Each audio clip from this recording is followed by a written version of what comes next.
Un duo qui ne mâche pas les mots et qui ne recrachera certainement pas la nouvelle telle qu'elle. Brick Villemur. En 2021, il y a eu un recensement, puis on est encore 5 ans plus tard à interpréter les résultats de ce recensement-là. Il y a plein de chiffres qui disent plein de choses. Notamment, on a des chiffres sur les 25 à 29 ans au Canada qui habitent encore chez leurs parents. C'est 30 %. Karima, c'est presque 1 sur 3 des 25 à 29 ans qui habitent encore chez leurs parents. On a des chiffres sur les 30 à 34 ans, c'est 1 sur 10. Et quand même, tu sais, 25 ans, je me dis, bon, peut-être que on n'est pas encore parti ou on est parti une fois puis on est revenu. Mais là, 30 ans, c'est quand même quelque chose. 1 sur 10, est-ce que c'est beaucoup? On vous pose la question. 187 Cube Radio, est-ce que ça vous dérangerait, mettons, vous avez des enfants là où un jour vous prévoyez en avoir, est-ce que ça vous dérangerait qu'à 30 ans, votre enfant soit encore à la maison? Moi, je me serais fait foutre dehors bien avant ça. Ma mère, elle m'a regardé, mais mon père, je pense qu'à 17-18 ans, il me jugeait déjà. Là, fait que je suis parti à 17 ans. Il allait te dire, Rémi, fais ta vie. Non. Fais ta vie, mon grand. Puis quand il juge, il juge. Fait que, vraiment, on va en parler avec Ghislain Larochelle parce que c'est des chiffres. C'est sûr que quand vous restez à la maison, souvent, on a un argument. On dit à nos parents, on reste pour cette raison-là, peut-être pour mettre de l'argent de côté. Ghislain Larochelle est propriétaire immobilier et chroniqueur au Journal de Montréal. Bonjour. Bonjour. Allô? On utilise l'expression Tanguy pour désigner ces jeunes-là. Ça date d'un film, ça, qui avait été fait, un excellent film. Ouais, un film français. Avant, on aurait dit que c'était honteux de rester à la maison aussi tard. Aujourd'hui, ça semble avoir changé. Ça a beaucoup changé parce que le coût du logement a beaucoup augmenté depuis les années 91 et aussi les enfants, les jeunes étudient plus longtemps. Comme moi, je suis sorti de l'université à 25 ans. Fait que j'étais pas chez mes parents encore à 25 ans, mais il y a beaucoup de gens qui font plus d'études et le coût de la vie est plus élevé aussi pour les jeunes. Donc, qu'est-ce qui arrive, c'est qu'ils se ramassent à rester plus longtemps chez leurs parents. Et il faut pas t'oublier que le prix des maisons, c'est incroyable, le prix comment il a augmenté. Avant ça, quand tu finissais tes études, tu avais besoin de 3 à 4 fois le salaire annuel.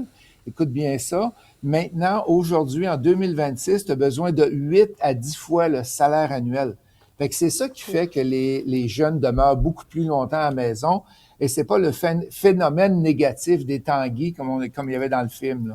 Mais c'est assez incroyable quand même, ce ratio qui a explosé aujourd'hui. Dirais-tu que là, il y a quand même un gros changement, là? Ça va faire aussi un changement pour les parents dans la mesure où financièrement, eux aussi, ça peut avoir un impact là, sur leur retraite, de ce que j'ai compris.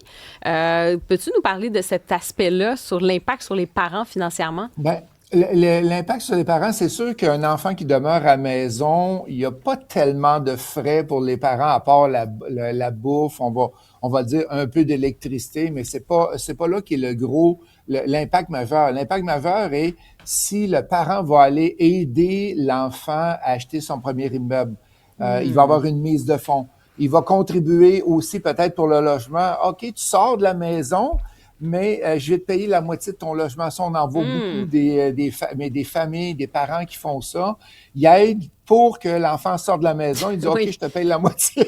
Un peu comme Rémi, là. Je te paye la moitié du logement. Sauf que dans le temps, c'est ça, bon vent. Sauf que dans le temps, il n'y aurait peut-être pas eu besoin d'aider financièrement pour prendre ton loyer. Tu sais, moi, quand je suis partie de la maison, je payais mon appartement toute seule. Il n'y a personne qui m'a aidé pour payer mon appartement. Alors que là, aujourd'hui, c'est sûr, quand tu regardes des logements à plus de 2000 $, oui, tu vas peut-être te prendre des colocs, mais ça peut être quand même compliqué là, quand on regarde ça. Donc, ça a un impact financier là-dessus. Puis sur la mise de fonds, tu dis que ça a changé, ça aussi? Il y a plus d'aide de la part des parents? Beaucoup. Il y a à peu près 33% des enfants qui se font aider pour leur mise de fonds. Puis j'ai sorti quelques statistiques récentes.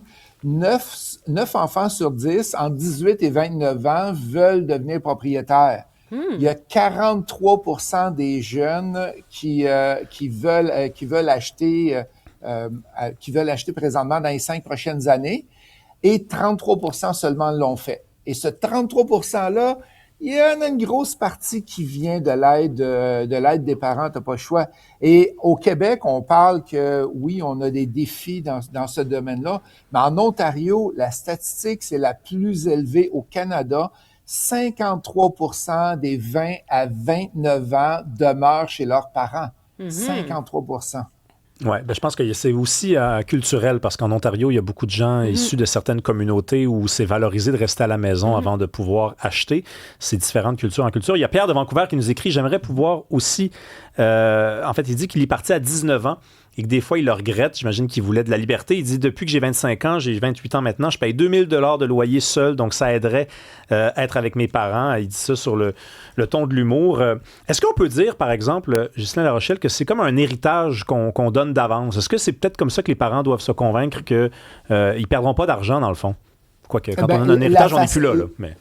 on n'est plus là, mais par exemple, le 2000 par mois que la personne paye, si elle avait resté 5 ans à 2000 par mois fois 12, ça fait 24 000 par année qu'elle aurait pu accumuler. Elle aurait accumulé sa mise de fonds de départ pour être capable d'acheter sa première maison.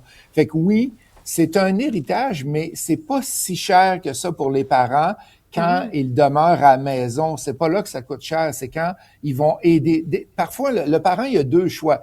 Soit il garde l'enfant un peu plus longtemps avec lui et il l'aide moins, ou il dit, OK, tu t'en vas plus vite, aller t'acheter une maison en loyer, puis je vais t'aider.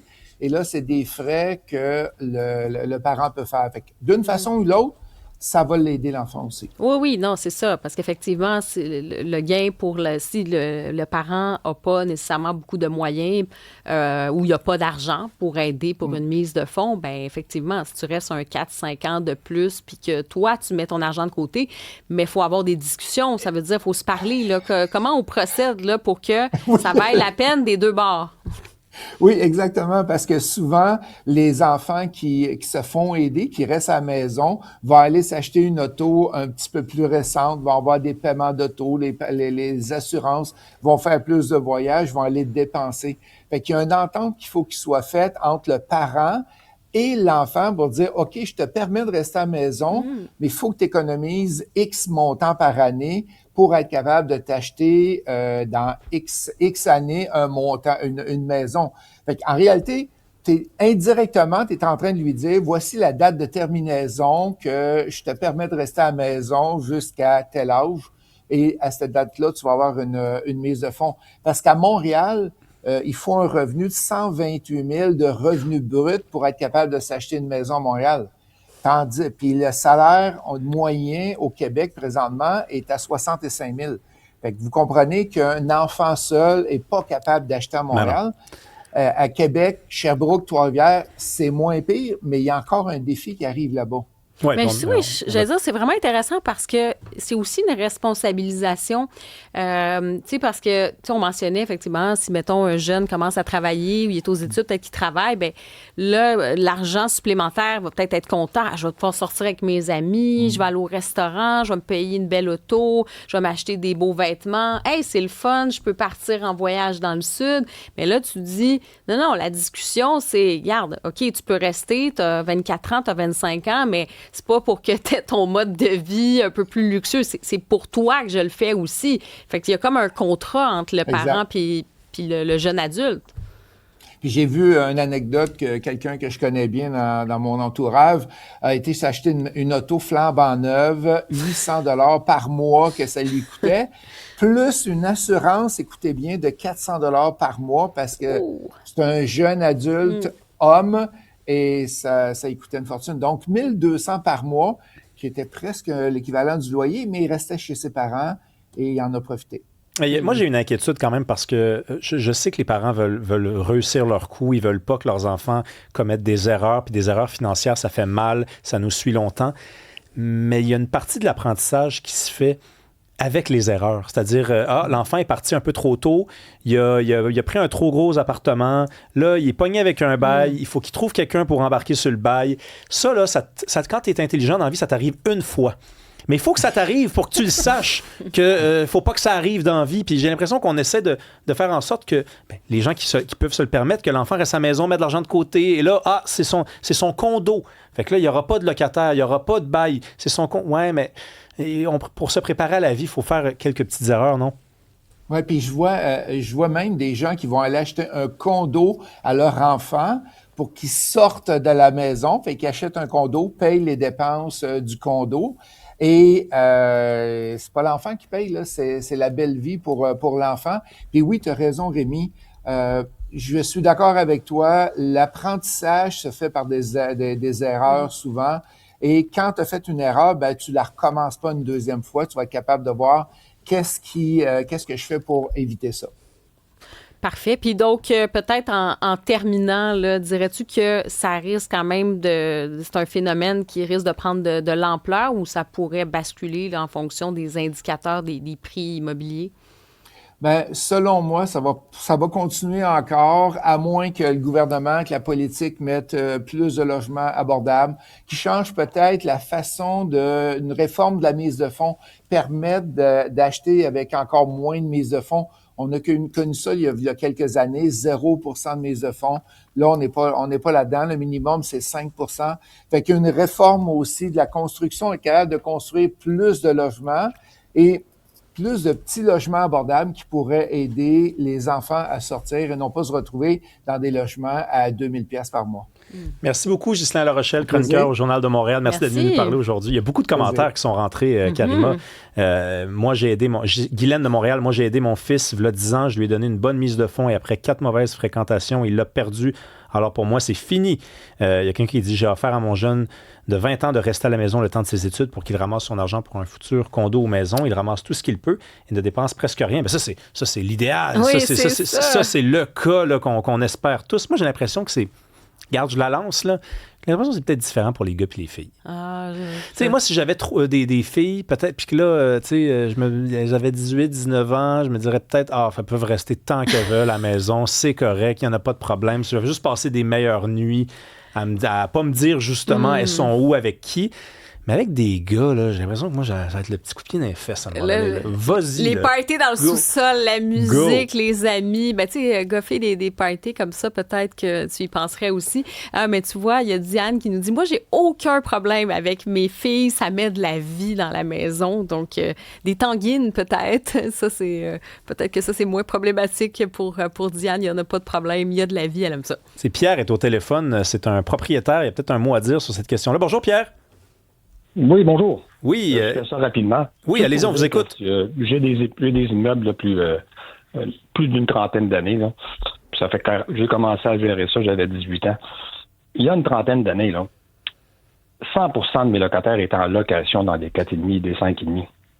Aujourd'hui, les dernières statistiques là, concernant des arrondissements comme le plateau Rosemont et tout ça, là, vous avez une grande proportion. Le 2/3 et des fois plus de personnes qui vivent seules dans les mêmes logements qui étaient occupés par des colocataires il y a 30 ans. C'est sûr que l'impact du coût du loyer n'est pas le même du tout. Puis la question qu'il faut se poser, c'est est-ce que les gens ont vraiment les moyens de vivre seuls? Ah, mais ça, c'est... juste rapporter ce point-là. Non, mais merci beaucoup, Pierre, d'avoir appelé. Bonne journée. Non, mais ça, c'est vrai, ça. Ça, c'est vrai parce que on se rappelle, on a 5-6 dans un appartement. On manquait d'espace un tout petit peu, mais c'était ça, tu sais. Puis là, on mettait de l'argent de côté. Mais là, aujourd'hui, on aime notre bulle. On aime notre environnement. Ça, c'est sûr, ça fait partie des... Parce qu'il y a des enfants qui ont 17-18 ans, c'est peut-être l'âge de commencer à regarder, mettons, ou 19-20 ans. Mais là, il faudrait que j'aille vivre, ça va me coûter 2000 $. Mais non, ça ne coûte pas 2000 $ vivre en colocation. Ça coûte 2000 $ vivre tout seul. C'est ça l'affaire. Oui, c'est ça l'affaire, mais en même temps, c'est parce que là, tu as ce fameux confort dont tu parles.